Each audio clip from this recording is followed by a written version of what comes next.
Hello crochet friends and welcome back. We're working on our basket and I am done with my bulk section. I'm going to stop here. I repeated rounds 2 through 5 3 times in total after our initial one. So it's a total of 4 altogether.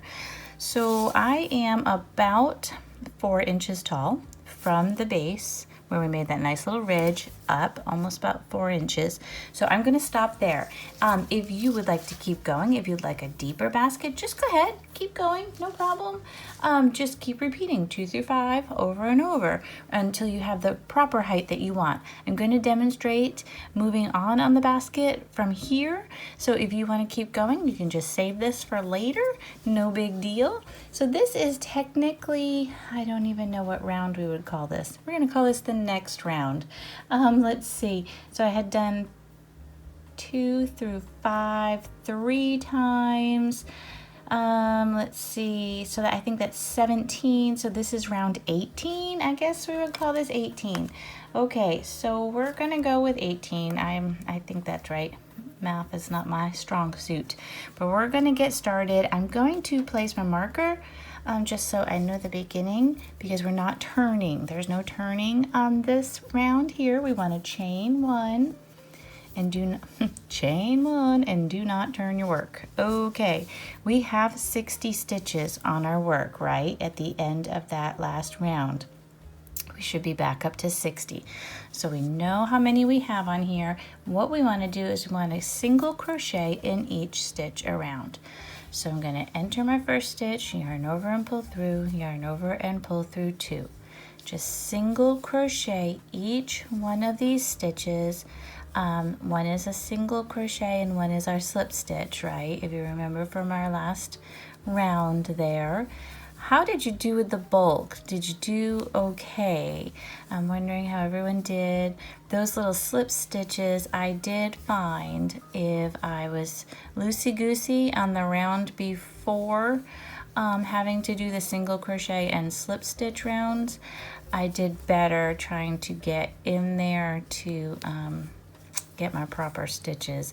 And I kind of went sideways into it, that little one in between there, and it seemed to work pretty good. I don't know, maybe that's just me, but once I loosened up, it did go a lot smoother, and I think my baubles turned out nicer too.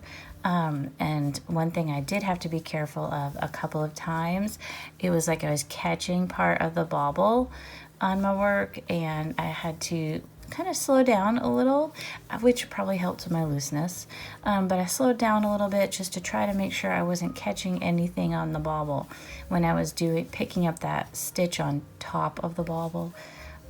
Sometimes my hook would hit that, so I was trying to be super careful about that. So we are going to, this is kind of like a little finishing round on this, just to give it a little bit of finish and prettiness.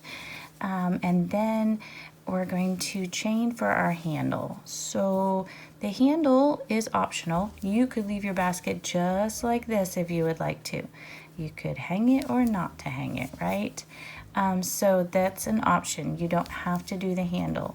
I'm going to demonstrate the handle because I think it would be cute for what we want to use this one for. So I'm going to demonstrate the handle on this. Give me some more yarn.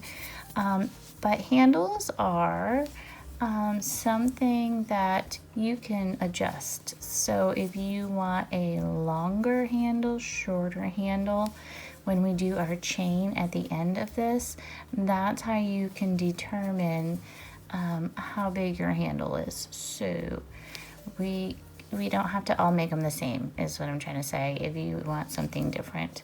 And also, you could always do 2 handles if you want to do that. Just make it symmetrical onto the other side, doing the same thing. So, that's always an option too. But yeah, I'll think baskets are a nice project because you can change it up and make it your own way and do what you want to do. So yeah, they don't have to be exactly the same.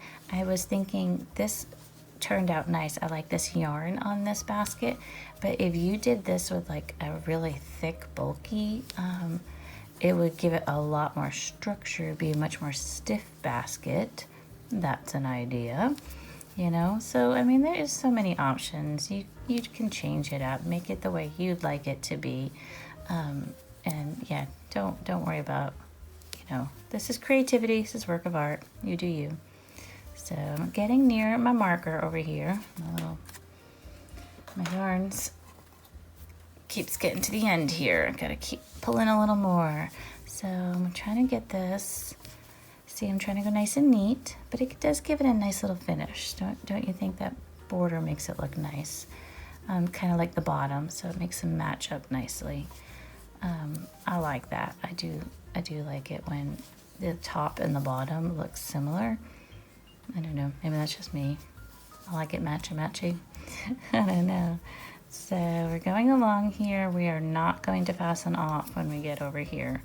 So just keep going on all these single crochets. So here's my, nope, got one more. No, that was my chain. Okay, that's my chain there. I'm gonna join into my first stitch with a slip stitch, pull it all together. Okay, I'm gonna take this out. And this is how it looks with that nice border on it. So what do you think? I kind of like it. So if I put it back here, take my hook out. See, because you get this from the ridge down the bottom, and I like that, and then this kind of matches. So to me, that works. So I don't know, you know, you do you. Okay, so we're gonna just do our chain today, and then we'll finish up our handle the next time we meet and just be done with our whole project, because I want you to try and decide. So I'm going to chain 14. Yarn over and pull through 1, yarn over and pull through 2, 3, 4, 5, 6, 7, 8, 9, 10, 11, 12, 13, 14. Okay, so this is what I'm going to go with. Try not to make them too tight. We will be crocheting into these chains, so you want to be able to get in there, right? I'm just going to pull this up to give you a visual. So what happens with the handle, we skip 10 stitches and then we attach. So think about it until we meet again, whether you want it to be this big. So skip 10. 1, 2, 3, 4, 5, 6, 7, 8, 9, 10. That's 10 you'd be attaching here. Now it's not going to be this flimsy. Like I said, we're going to go over it again. But that's about the size of the handle we're talking about. So think of what you want to use this for and then decide, do I want it to be longer? Do I want it to be a little shorter, tighter to my basket? You know, so you decide that and have that ready to go when we meet up next time. Finish up the single crochet on the top and then decide on what you want to do about your handle. And when we meet up, we'll finish it all up and we'll be done. Okay, I will see you next time. Thank you and have a joyful day.